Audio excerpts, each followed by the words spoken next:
Buenos días, saludos para todos. Primeramente saludarlos. Soy el abogado Sami Hamdan Suleimán, profesor de la Cátedra de Derecho Probatorio en el marco de la Maestría en Derecho Procesal Penal. Para mí es un gusto compartir con ustedes. Soy abogado egresado de la Universidad Católica del Táchira.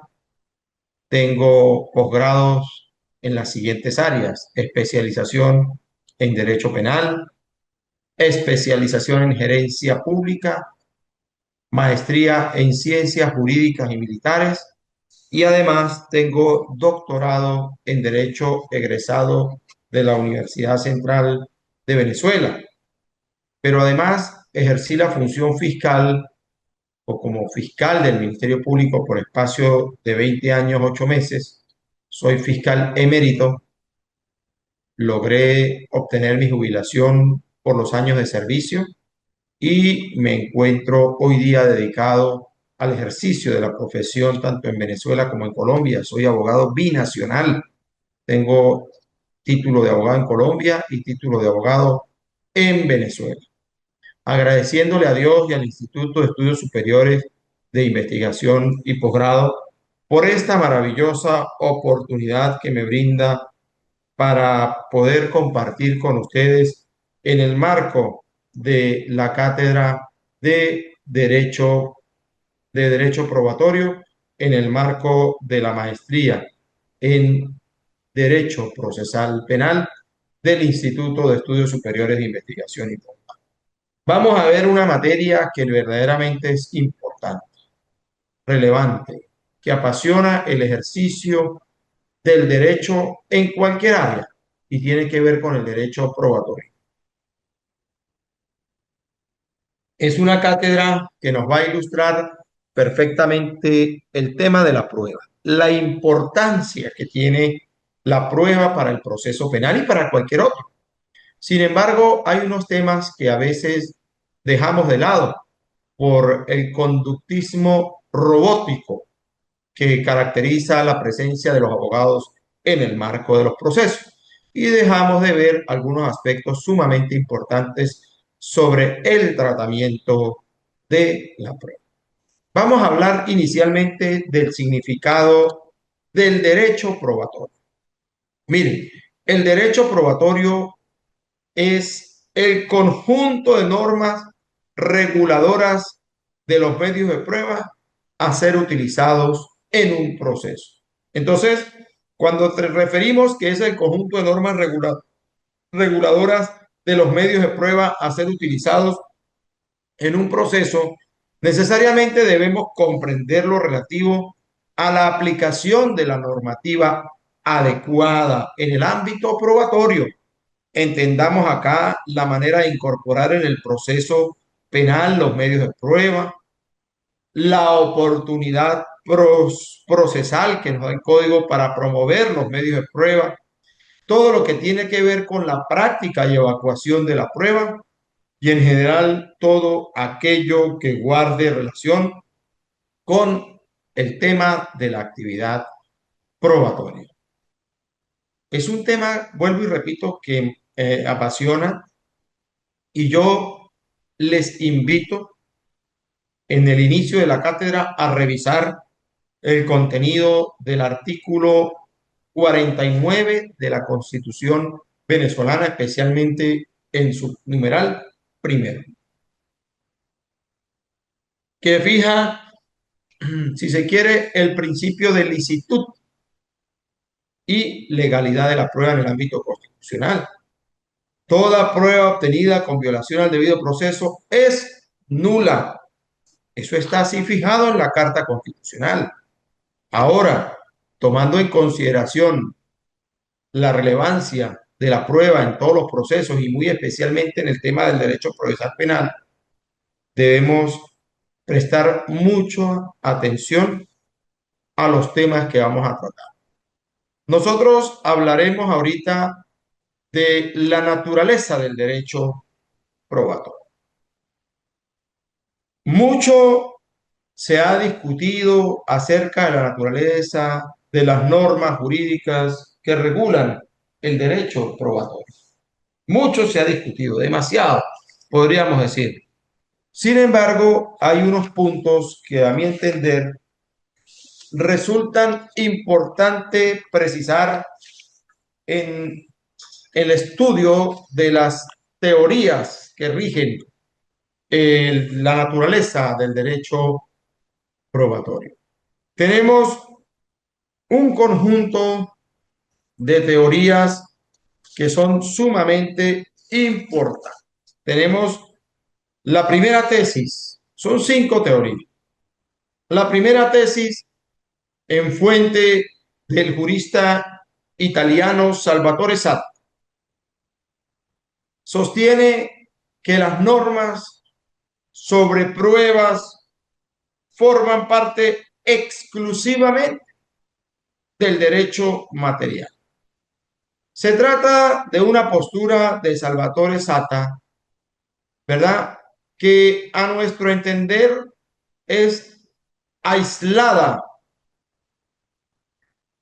o distintiva al resto de las posturas de los demás teóricos.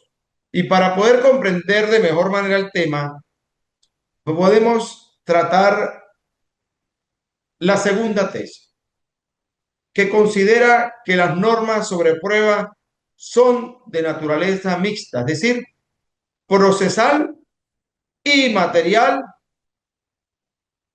Ahí vemos la mixtura y la distinción con respecto a la primera corriente de Salvatore Satta, que decía que la naturaleza es estrictamente material. Ahora, para esta segunda tesis, pues existen normas que regulan la prueba fuera del proceso y para fines extraprocesales. ¿Vinculados a qué? A la adquisición de derechos sustanciales o a la existencia de situaciones jurídicas propias del derecho material que no puedan tener en consecuencia carácter procesal, ya que cumplen sus fines sin la intervención mínima del juez. En cambio, hay otras normas que están dirigidas al juez para que ésta pueda aplicarla o exigir su aplicación en el curso de un determinado proceso y de allí, obviamente, la naturaleza procesal. A modo de ejemplo, cuando decimos que la segunda tesis considera que las normas sobre la prueba son de naturaleza mixta, es decir, procesal y material, allí fijamos una distinción entre lo material y lo sustancial. Entendamos eso de manera clara. Entonces, para esta teoría, como dije antes, existen normas que regulan la prueba fuera del proceso y para fines extraprocesales. En ese contexto podemos ejemplificarlo de la manera más sencilla posible para poder comprender el tema. Mire, sobre este punto podríamos señalar de manera clara cualquier necesidad de acreditar determinado derecho fuera de un proceso. El organismo policial que en un punto de control interviene al conductor de un vehículo y le exige acreditar la propiedad del vehículo con los documentos.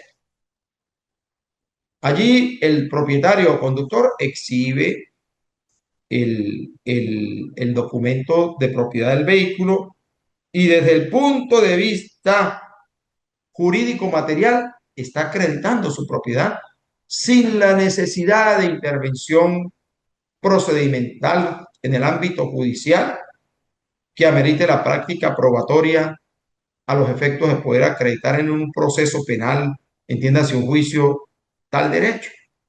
Ahí está la distinción propia de poder acreditar un derecho fuera del contexto procesal penal.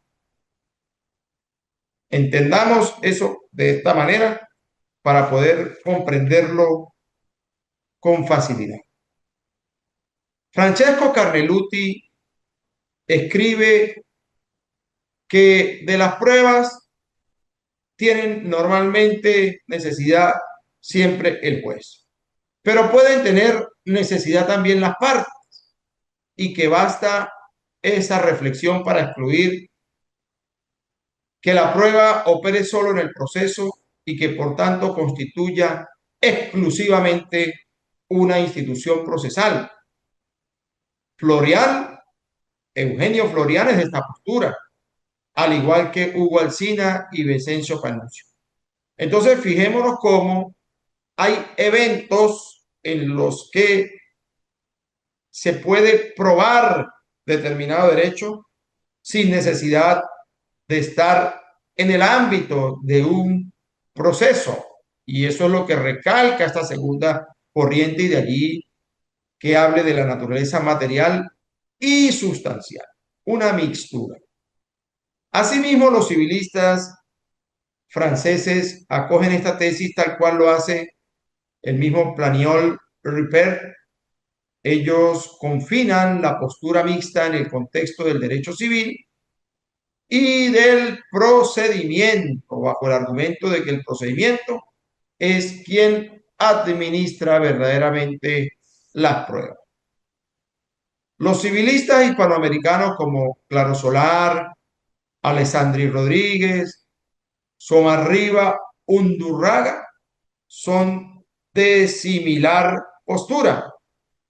El primero de ellos, entiéndase Claro Solar, ¿verdad? Advierte que corresponde más al derecho procesal, la naturaleza del derecho probatorio, la naturaleza de la prueba, pero que en cuanto a saber cuál es el modo de prueba autorizado en un acto determinado, pues depende de la naturaleza misma del acto, cuestión de fondo que corresponde decidir propiamente, según él, al derecho civil, como sucede en aquellos casos de pruebas preconstituidas, que en el caso práctico nuestro, se producen antes de un proceso, entiéndase a través de una inspección judicial, donde queremos acreditar en el ámbito de la jurisdicción voluntaria determinados eventos con la presencia de un juez de municipio.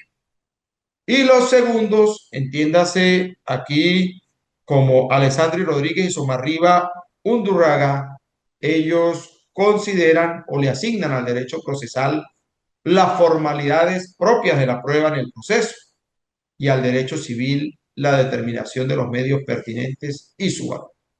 Por otra parte, Lezona es de la opinión que la teoría de las pruebas estudia las reglas relativas a los medios de prueba, tanto en el derecho sustantivo como en el ámbito del derecho adjetivo, entiéndase el derecho procesal. De allí que él no le otorgue propiamente un carácter mixto. Entonces, dentro de esta corriente segunda, pues encontramos quienes están de acuerdo con la mixtura entre lo material y lo sustancial y el criterio distintivo de Lezona que dice que en el derecho sustantivo con el procesal, de allí que él no le otorgue pues un carácter mixto porque él considera que las pruebas estudian las reglas relativas a los medios de prueba, tanto en el derecho sustantivo como en el procesal. Él prácticamente unifica el fundamento natural de la prueba en esos ámbitos, conjugándolos de manera necesaria en el contexto de lo sustancial y de lo procesal. De Jeremías Bentham, y él señala que el arte del proceso no es esencialmente otra cosa que el arte de administrar las pruebas, al igual que lo señala Chovenda, quien enfatiza que toda la materia de prueba pertenece al derecho procesal. Ese es un criterio perfectamente válido también, entendiendo que las controversias normalmente se dilucidan en el contexto de un proceso y precisamente se resuelve en función a la materialización de la actividad probatoria, dependiendo o indistintamente de la naturaleza del proceso que trate, sea civil, mercantil, laboral, penal, en fin. Por su parte, Rocco es del criterio de que la institución de la prueba se representa en el conjunto de normas jurídicas procesales que regulan la prueba y los medios de prueba, y en esa misma línea encontramos al diablo. Para Silva Melero, más allá de la finalidad sustancial que en ocasiones puede tener exactamente la norma, más allá de la ocasión que pueda tener o de la finalidad sustancial que en ocasiones puede tener una norma sobre prueba, ello no le quita la naturaleza procesal. Destaca pues la importancia de la naturaleza de las pruebas en el ámbito exactamente procesal, en el ámbito de los procesos. Por otra parte, Andrei Wyszynski considera a las pruebas como una de las partes fundamentales y más importantes en la ciencia del proceso judicial. Y por último, para el ilustre procesalista venezolano Luis Loreto, pues las pruebas están dirigidas a formar la convicción del juzgador, afirmando allí su relevancia procesal. Por otra parte, encontramos una cuarta postura, una cuarta teoría que dice que las normas sobre pruebas se dividen en dos ramas. Se dividen, hace una división en dos ramas: procesal y material. Fíjense que hablamos de dos ramas: procesal y material. Ahora, sobre ello, el ilustre profesor español Jaime Guasco rechaza las posturas en las que ven en la prueba una operación estrictamente procesal o material. Y añade que en realidad existen dos clases de prueba. Y habla de una separación allí: una prueba material y una procesal o judicial en sentido estricto. La material es aquella que permite probar determinado derecho o evento fuera del contexto de un proceso. Y la procesal, obviamente, la que se requiere o se acredita a través de la actividad probatoria en el marco de un proceso. Explica él que prueba material es aquella institución que en el ámbito de las relaciones jurídicas regidas por el derecho material se destina a la justificación de la existencia de determinados acontecimientos de la vida real. No tiene como finalidad específica lograr la convicción psicológica del juez ni de ningún destinatario personal determinado, sino simplemente acreditar objetivamente el dato a que la prueba se refiere. Ejemplo claro: cuando necesitamos acreditar nuestra identidad ante un requerimiento de algún organismo del Estado y nos piden la identificación, ¿cómo demostramos nosotros que somos venezolanos y que tenemos documento de identidad legalmente obtenido en el país? A través de la cédula de identidad. Ese acto demostrativo sirve desde el punto de vista material para acreditar que soy esa persona y que soy venezolano y que estoy legalmente en el país. En cambio, la prueba procesal es la que se dirige a conducir exactamente a producir la convicción psicológica del juez en un sentido determinado con respecto a un dato o conjunto de datos procesales que resultan necesariamente acreditables y demostrables en el contexto de un proceso. En este caso ya no habría que hablar de justificaciones objetivas, sino de comprobaciones personalmente dirigidas a un sujeto particularizado la prueba procesal puede utilizar físicamente los mismos medios de la prueba material, pero en todo caso, la función del medio probatorio es radicalmente distinta en uno u otro aspecto. Y eso debe estar bien claro. La quinta tesis: las normas sobre pruebas pertenecen al llamado derecho justicial. Esta noción del derecho judicial o justicial fue delineada por el profesor Jaime Goldsmith. Unos le dicen Jaime, otros Jaime Goldsmith, quien combinó y precisó los criterios de Jelinek y de Merck, asentando que solamente una materia que tenga, una materia del derecho que tenga por objeto una relación jurídica existente entre la justicia estatal, entre la justicia estatal y el individuo que es miembro del Estado, puede considerarse como derecho justicial en el sentido jurídico estricto del término. Es decir, es el derecho que regula la relación justicial.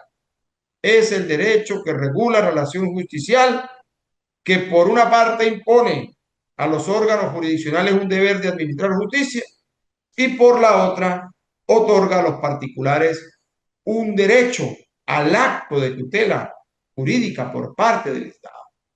Entonces, de esta quinta tesis podría afirmarse que si las reglas sobre pruebas indican cómo se debe llegar al fallo, pues ciertamente pertenecen al derecho procesal, que es parte, según esta doctrina, de la justicia formal, ¿verdad? Entonces, en cambio, si le indican al juez cuál debe ser el contenido de la sentencia, pues correspondería al derecho justicial material. Entonces hablamos de derecho justicial formal y de derecho justicial material.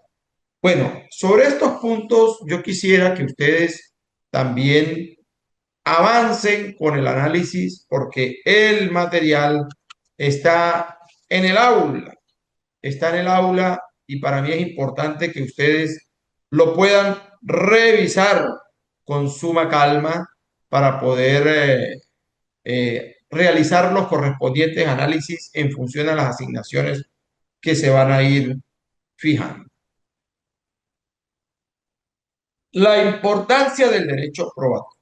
Bueno, al principio de la clase indicamos que el derecho probatorio es el conjunto de normas reguladoras de los medios de prueba a ser utilizados en un proceso, y que el mismo comprende lo relativo a la aplicación de la normativa adecuada reguladora sobre la manera de incorporarlas al proceso, su oportunidad promocional u oportunidad preclusiva, su práctica en el juicio oral y público, y en general todo aquello que guarde relación con la actividad probatoria. Miren, la prueba no se rige por sí sola en el marco de la naturaleza de cualquier proceso.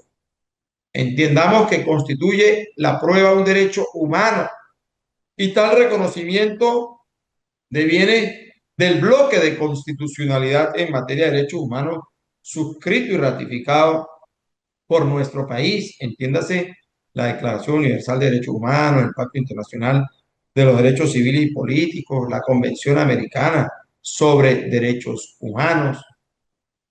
Además, tenemos la misma Constitución venezolana, el Código Orgánico Procesal Penal.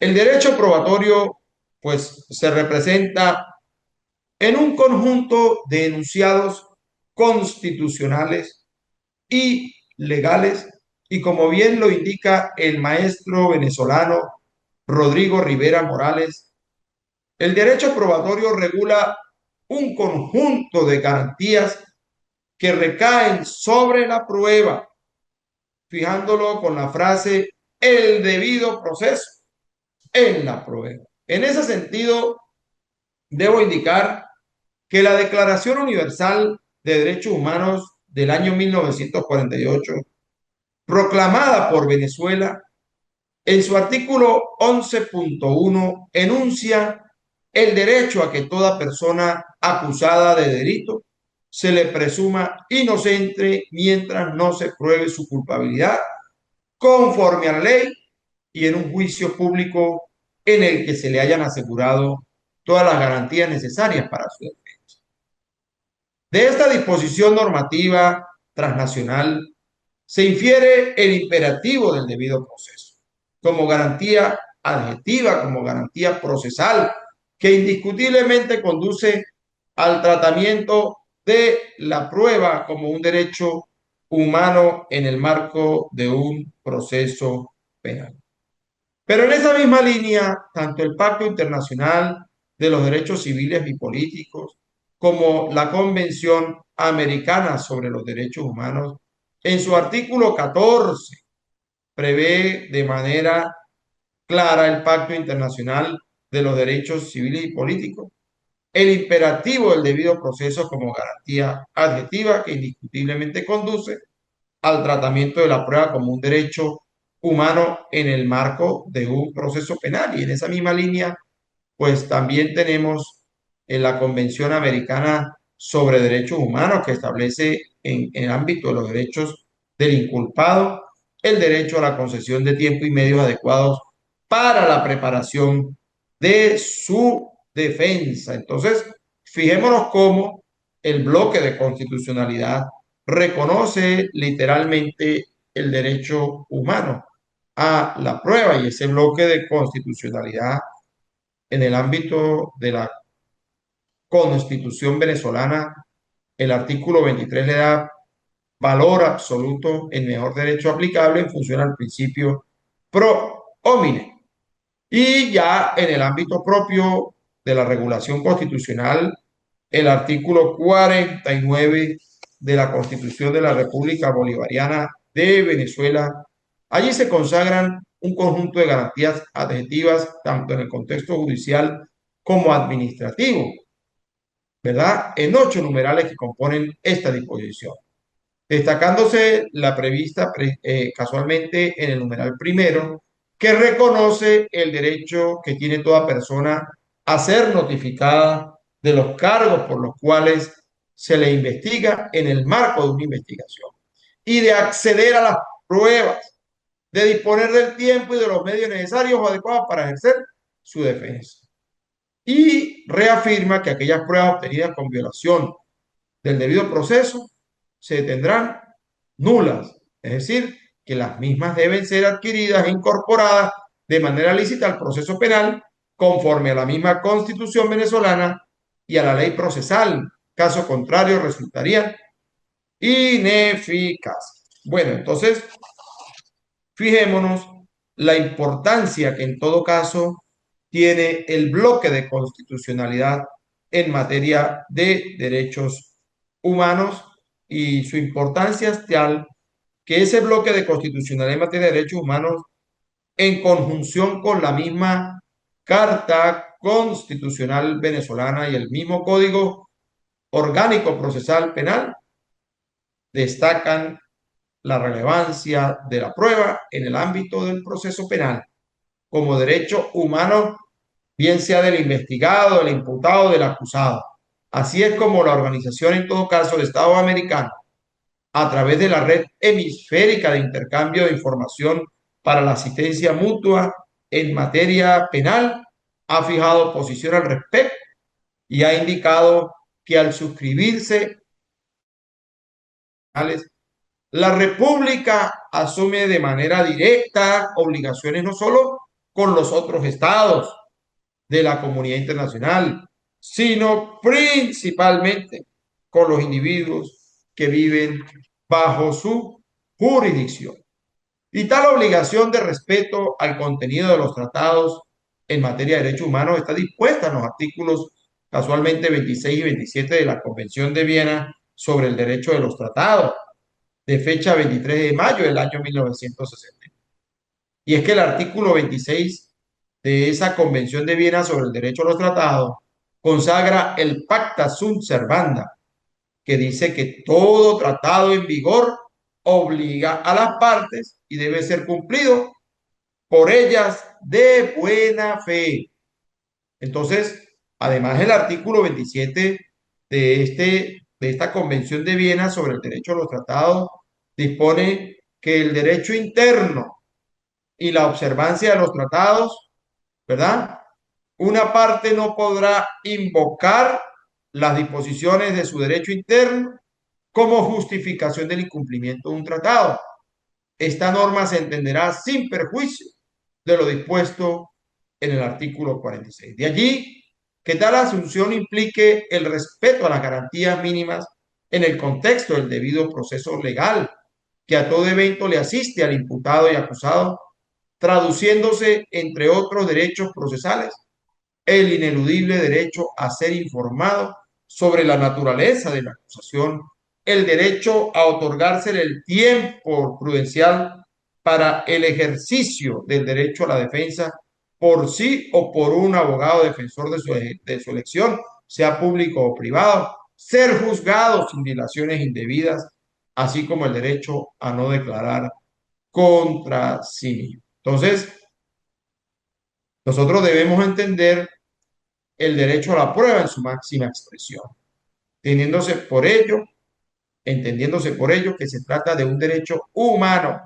y en consecuencia requiere ser respetado y preservado en el ámbito del bloque de constitucionalidad en materia de derechos humanos, de la propia Constitución, del mismo Código Orgánico Procesal Penal y de los criterios que ha fijado en el caso venezolano la Sala Constitucional y la Sala Penal del Tribunal Supremo de Justicia. Bueno, por el día de hoy no nos queda más que agradecer la presencia de ustedes en el aula y desearles el mayor de los éxitos. Nos vamos a seguir viendo en los próximos días a través de otros encuentros. Voy a ir fijando las asignaciones para esta cátedra, que van a ser dos, con un valor porcentual de 50% para cada actividad, y seguiremos en contacto a través del aula haciendo uso de la nube para cualquier observación. Agradecido con ustedes, atentamente el facilitador de la Cátedra de Derecho Probatorio en el marco de la Maestría de Derecho Procesal Penal que dicta el Instituto de Estudios Superiores de Investigación y Posgrado. Muchas gracias.